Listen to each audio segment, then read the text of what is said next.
Hay un libro en la Biblia que los emperadores romanos intentaron destruir. Un libro que los gobiernos medievales prohibieron leer en público. Un libro que arqueólogos, historiadores y científicos del siglo XXI siguen estudiando con una mezcla de fascinación y terror. Y no porque sea mitología, sino porque lo que describe ya está ocurriendo. Guerras simultáneas en múltiples continentes. Enfermedades que surgen de la nada y se extienden por el planeta en semanas. Fenómenos naturales que científicos no pueden explicar del todo. El control centralizado de las economías mundiales avanzando a una velocidad sin precedentes. Todo esto fue descrito, hace más de 2000 años, por un anciano desterrado en una isla, escribiendo en un estado que él mismo describió como una visión sobrenatural. Su nombre era Juan, y el libro que escribió se llama El Apocalipsis. Hoy vas a ver este texto como nunca te lo mostraron, no como una colección de imágenes simbólicas vagas, sino como un documento histórico, profético y arqueológicamente verificable que describe con una precisión perturbadora exactamente lo que está sucediendo en el mundo ahora mismo. Vamos a abrir cada sello, vamos a escuchar cada trompeta, y al final vas a entender por qué millones de personas en todo el mundo creen que el reloj del Apocalipsis ya está corriendo.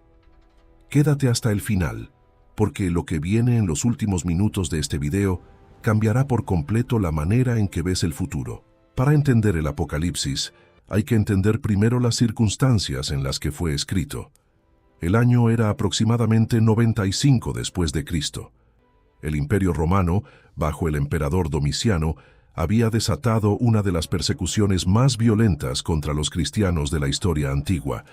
No era solo represión política, era un intento sistemático de borrar de la faz de la tierra a cualquiera que se negara a adorar al César como Dios. En ese contexto, un anciano llamado Juan fue arrestado, sometido a tortura y deportado a la isla de Patmos, una isla rocosa en el mar Egeo, sin recursos, sin ciudad, sin comercio.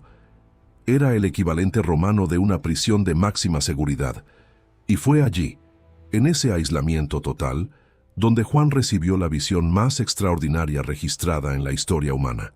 Él mismo describe el momento con una precisión que los estudiosos consideran notable. Estaba en el Espíritu en el día del Señor, y oí detrás de mí una gran voz como de trompeta.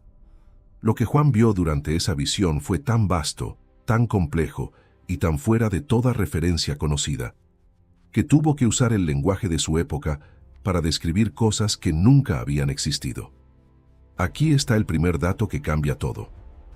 El Apocalipsis no fue escrito para aterrorizar. Fue escrito para consolar a personas que estaban siendo asesinadas por su fe. Era un mensaje en código para una comunidad perseguida que decía esencialmente: esto no termina aquí. El imperio que los está matando va a caer. Y lo que viene después es algo que ningún ojo humano ha visto todavía. Pero hay algo que los eruditos modernos señalan constantemente. Los eventos que Juan describe trascienden por completo el Imperio Romano. Hay capas de cumplimiento histórico que se extienden hasta el presente, y algunas de esas capas están ocurriendo en este preciso momento.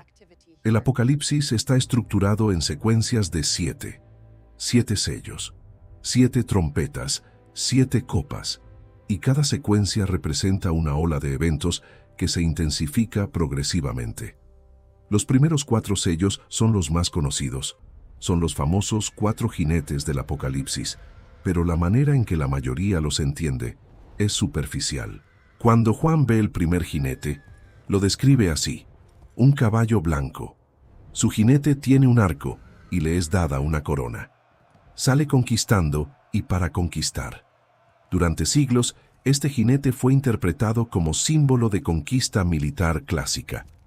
Pero hay algo que pocos mencionan. El jinete no tiene flechas. Tiene un arco sin munición.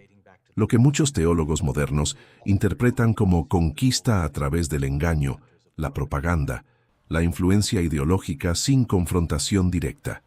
Un poder que avanza no con ejércitos, sino con narrativas. No con espadas, sino con control de información. ¿Te suena familiar?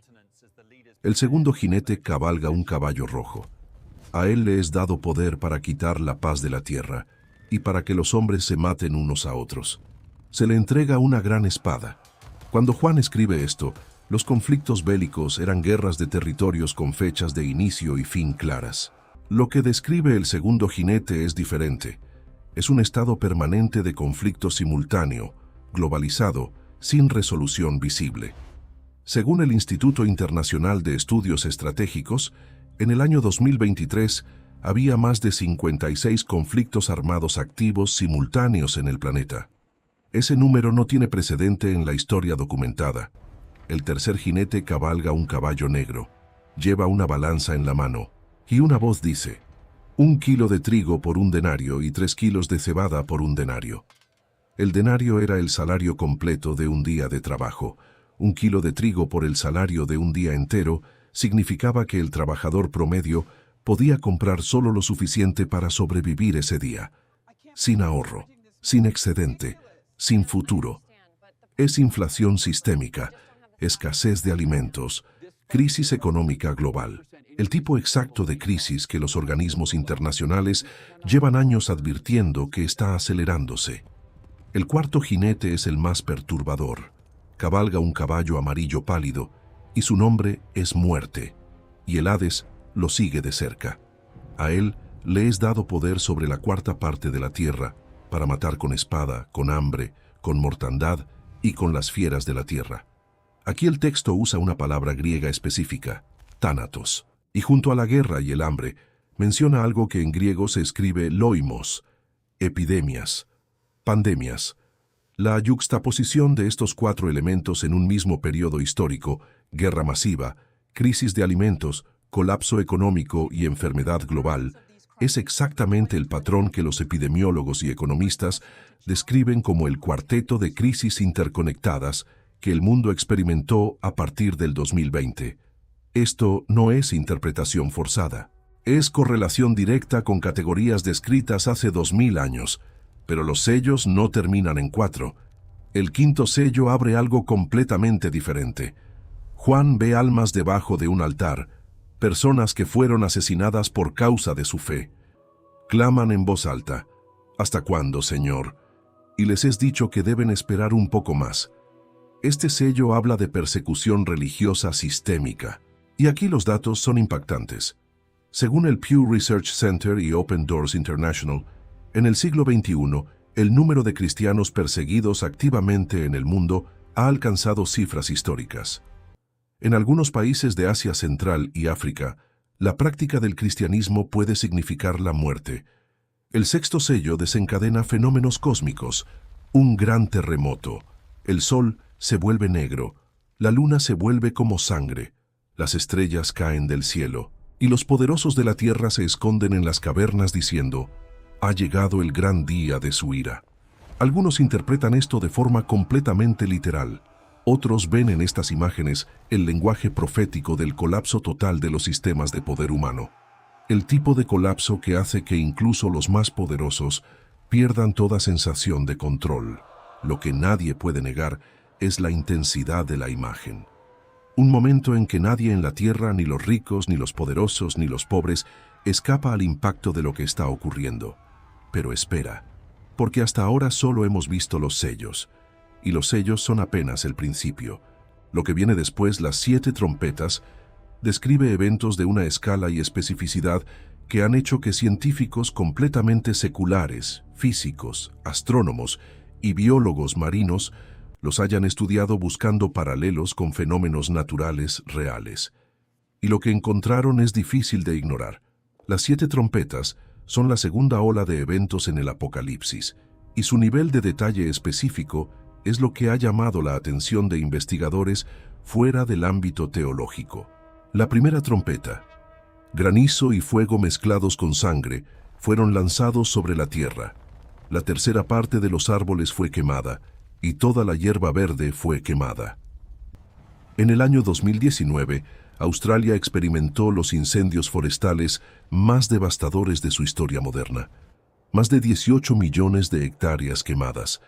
La tercera parte de los bosques de koalas del país, destruida. El humo cubrió países enteros y fue visible desde el espacio. No estoy diciendo que eso fue el cumplimiento profético definitivo. Estoy diciendo que el patrón, incendios masivos de vegetación a escala de continentes enteros, es ahora parte de la realidad climática documentada del planeta. La segunda trompeta es más perturbadora. Algo como una gran montaña ardiendo en fuego fue lanzada al mar, y la tercera parte del mar se convirtió en sangre, y murió la tercera parte de los seres vivientes que estaban en el mar. Geólogos y astrónomos llevan décadas calculando la probabilidad de impacto de asteroides o cometas en los océanos. Los modelos de simulación muestran que un impacto oceánico de escala media generaría tsunamis capaces de afectar las costas de múltiples continentes simultáneamente y alteraría la química del agua a escala masiva. ¿Es posible que Juan en su visión estuviera viendo exactamente eso? La tercera trompeta habla de una estrella ardiente llamada ajenjo que cae sobre los ríos y las fuentes de agua. La tercera parte de las aguas se vuelve amarga, y muchos hombres mueren por esas aguas. La palabra ajenjo en hebreo antiguo es Chernobyl. El 26 de abril de 1986, una explosión en la planta nuclear de Chernobyl, en lo que hoy es Ucrania, contaminó los ríos y reservas de agua de una región entera. El nombre de la planta, situado en una zona donde la planta de ajenjo crecía naturalmente, era Chernobyl. Ese paralelismo no fue fabricado por teólogos. Fue señalado por periodistas ucranianos en los días inmediatamente posteriores al desastre. La cuarta trompeta habla de oscurecimiento del sol, la luna y las estrellas. La quinta describe una humareda que oscurece el cielo, de la que salen criaturas que atormentan a los hombres durante 5 meses. La sexta libera un ejército de 200 millones de soldados. Y aquí llegamos a la séptima trompeta, la más importante, la que cambia el tono de todo el libro. El séptimo ángel tocó la trompeta, y en el cielo se escucharon grandes voces que decían: «Los reinos del mundo han venido a ser de nuestro Señor y de su Cristo, y Él reinará por los siglos de los siglos». En medio de toda la destrucción, en medio de todos los juicios, aparece esta declaración, no como el final de la humanidad, sino como el inicio de algo completamente nuevo. Ningún elemento del Apocalipsis ha generado más especulación que la bestia y el número 666. Juan describe una figura de poder global que obliga a toda la humanidad, pequeños y grandes, ricos y pobres, libres y esclavos, a recibir una marca en la mano derecha o en la frente. Y nadie puede comprar ni vender sin esa marca. Durante siglos esto parecía imposible de implementar en la práctica. ¿Cómo controlarías el comercio de toda la humanidad simultáneamente? Hoy esa pregunta tiene una respuesta tecnológica completamente factible. Los sistemas de identificación digital, las monedas digitales de Banco Central conocidas como CBDCs, el crédito social digital implementado en algunos países asiáticos, la biometría avanzada vinculada a cuentas financieras, toda esta infraestructura existe hoy y está siendo expandida activamente por gobiernos y organismos internacionales. El Foro Económico Mundial ha publicado documentos describiendo un futuro en que cada transacción humana será rastreable y vinculada a una identidad digital centralizada. Esto no es teoría conspirativa. Son documentos públicos, accesibles, de organismos internacionales reales. En cuanto al número 666, la interpretación histórica más sólida entre arqueólogos y especialistas en textos antiguos es la del gematria, el sistema hebreo y griego en que las letras tienen valores numéricos. El número 666 corresponde directamente al nombre del emperador Nerón en ese sistema, lo que significaba que el primer cumplimiento del texto era una denuncia en código del sistema romano de su época. Pero hay algo que los estudiosos de profecía señalan. Muchas profecías bíblicas tienen cumplimientos múltiples, un cumplimiento cercano que valida la profecía para los contemporáneos y un cumplimiento final que revela su escala completa. Lo que Juan describió como una amenaza puntual del Imperio Romano puede haber sido también una vista previa de algo con una escala verdaderamente global. Uno de los personajes más enigmáticos del Apocalipsis no es una persona, es una ciudad.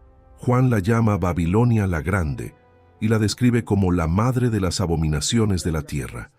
La antigua Babilonia ya era historia cuando Juan escribía. Entonces, ¿a qué se refería? La Babilonia del Apocalipsis es descrita como una ciudad de 7 colinas, el centro del comercio mundial, el lugar desde donde los reyes de la tierra se han corrompido. Un sistema que controla las naciones con su riqueza y su influencia cultural. Roma, en la época de Juan, era literalmente construida sobre 7 colinas. Era el centro comercial del mundo conocido. Era la fuente de la corrupción moral y política de las naciones bajo su dominio. Y Juan anuncia su caída con una especificidad que dejó sin palabras a los historiadores. En una sola hora fue destruida tanta riqueza. Los mercaderes de la tierra lloran y hacen lamentación sobre ella porque ninguno compra más sus mercaderías. La caída del Imperio Romano en el siglo V fue gradual, pero catastrófica. La economía del mundo antiguo colapsó con él. El comercio mediterráneo que Roma había sostenido por siglos se fragmentó. Y la pregunta que los estudiosos plantean es esta: ¿hay una Babilonia moderna? ¿Existe hoy un sistema centralizado de poder económico, cultural y político, cuya eventual caída produciría exactamente lo que Juan describe? Esa pregunta no tiene una respuesta simple, pero es imposible hacerla sin que produzca incomodidad.